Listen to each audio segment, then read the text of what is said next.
দর্শক, বাংলাদেশের সবচেয়ে অবহেলিত মসজিদ, তাও আবার ঢাকার বুকে, রাজধানীর বুকে। ঠিক আছে, দেখবো আল্লাহর ঘর মসজিদের জন্য কতগুলি শেয়ার হয়। খোলা আকাশের নিচে বৃষ্টি পড়ে মসজিদের মধ্যে। তো এই মসজিদটা যে তৈরি করছে, বোতল টুকায় এই মসজিদটা তৈরি করছে। আপনি তো মসজিদটা তৈরি করছেন। জি আলহামদুলিল্লাহ। এই খোলা আকাশের নিচে নাকি? জি আচ্ছা, আলহামদুলিল্লাহ। তো এই যে এটা তো দর্শক আপনারা জানেন, এই মসজিদটি ঢাকা সোহরাওয়ার্দী উদ্যান অবস্থিত।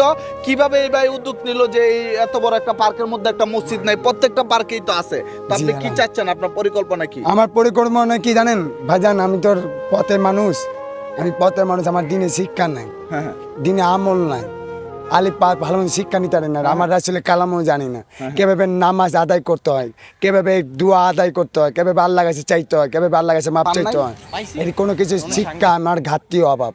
আমি চাচ্ছি আমার মতন বহুত হাজার পথের মানুষ একই ধরনের একই রোগ পড়ে আছে। আমি চাচ্ছি আমার উসিলায়, আমার মাধ্যমে যদি একটা পবিত্র স্থান যদি হয়, এই স্থানে আমার পথের মানুষ যিনি শিক্ষা নিবে, যিনি সমাজে মাথা উঁচু করে কথা বলতে পারবে, কথা শিখতে পারবে, কোন সমাজে কথা বললে তার সমাজে ইজ্জত বাড়বে, আর কীভাবে চলে যিনি আমল কামাইতে পারবে। আমার এই পথে মানে দেখেন না, শুরু শিখছে কি গালাগালি, মাদক, চুরিগিরি, হ্যাঁ, মানুষের কেমন ঢোকাবাজি করবে। এই উদ্যোগটা আপনার মাথায় কিভাবে আসলো যে এই পার্কের মধ্যে কোনো মসজিদ নেই, একটা মসজিদ দরকার?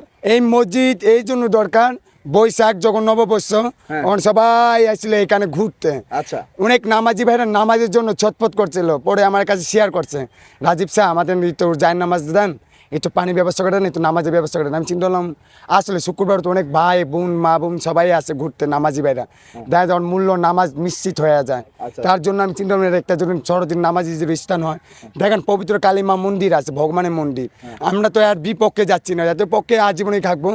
মাগার এখানে সরদি আমার মুসলমান ভাই, যেটা ইসলাম কান্ট্রি বলা হয়, আমরা দাবি করি এটা ইসলাম দেশ, কোরআন দেশ, হাদিসের দেশ, যদি এটা বাস্তব যদি হয়, আমরা পথে মানুষ কেন বকলম উঠবো ভাই? আচ্ছা আচ্ছা। তো যাই হোক, এই উদ্যোগটা নেওয়াটা কতটুকু যুক্তিসঙ্গত? আচ্ছা, আপনি কোন জায়গা থেকে আসছেন? এখানে কি মসজিদ হইলে ভালো হবে? ভালো হবে, সুন্দর একটা কাজ হবে। হাজারিবাগ থেকে আসছেন, এখানে আজকে নামাজ পড়লেন। আচ্ছা, এই যে এরকম মসজিদ তো বাংলাদেশে নাই, তাও আবার ঢাকার বুকে এরকম খোলা জায়গার মধ্যে একটা টিন হইলে উপরে থাকে। তো কি এটা আসলে দুই একদিন ধরে এরকম চলতেছে, আমার জানা মতো এটা হয়ে যাবে, সুন্দর হইবে। এবং বাংলাদেশের মানুষ ইসলাম প্রিয় মানুষ, বাংলাদেশের মানুষ ইসলাম প্রিয় মানুষ, এইটারে এসিও করতে পারে। এমনও মানুষ আছে এটারে আজকে রাত কালকে এসি করে দিব। এটা আসলে দেখার মানুষ নেই, বাংলাদেশের মানুষ হলো সারা পৃথিবীতে এক নম্বর ইসলাম প্রিয় মানুষ, এক নম্বর। আচ্ছা, এই যে এই মসজিদে একজন হুজুরও আছে। হুজুর, আসসালামু আলাইকুম, আপনি একটু আসেন।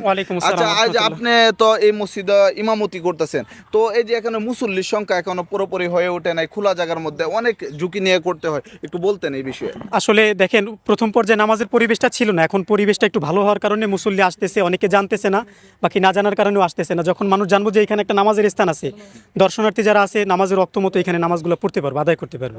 আচ্ছা, কি চাচ্ছেন সরকারের কাছে? কি চাচ্ছেন, এখানে একটা মসজিদ করে দিলে ভালো হয়? অবশ্যই সরকারের কাছে চাইতেছি, যেহেতু সরকার আমাদের ইসলামিক, অর্থাৎ আমাদের রাষ্ট্রটা ইসলামিক রাষ্ট্র। আর আমি মনে করি ব্যক্তিগতভাবে জনাব তারেক রহমান সাহেব, ওনার অন্তরের দিক থেকে উনি অত্যন্ত নরমশীল। বাকি তারেক রহমান ভাই পর্যন্ত এতটুকু বার্তা পৌঁছায় দিতে চাই, আপনি এই মাঠের ভিতরে, পুরো উদ্যানের ভিতরে যদি এখানে নাট্যমঞ্চ থাকতে পারে, এখানে যদি গান বাজনার ব্যবস্থা থাকতে পারে, এখানে যদি বিভিন্ন কাজকর্ম থাকতে পারে, এই এত বড় একটা ময়দানে এতটুকু জায়গার মধ্যে যদি একটা মসজিদ হয়, মাননীয় প্রধানমন্ত্রী, এর দ্বারা আপনার বড় ক্ষতি হইতেছে এরকম কিছু না, সারা বিশ্বের মানুষ যেটা চাইতেছে ওইটাই আপনি চান। গুটি কয়েকজন মানুষের বিনিময়ে তাদের কথায় আপনি মতবিরোধ করেন না, এখানে একটা মসজিদ প্রয়োজন, একটা মসজিদ প্রয়োজন। আর মসজিদটা অনেকে বলতেছে যে যেহেতু উনি উদ্যোগ নিয়েছে, ওনার নামে দিলে, একজন ব্যক্তি নামে কি মসজিদ দেওয়া যাবে? অবশ্যই দেওয়া যাবে, কোনো সমস্যা নাই। রাজীব শাহ জামে মসজিদ, এটাও দেওয়া যাবে, এতে কোনো সমস্যা নাই। আশা করি তারপর ওলামায়ে কেরাম আছে, ওনাদের কমেন্টগুলো আপনারা দেখবেন।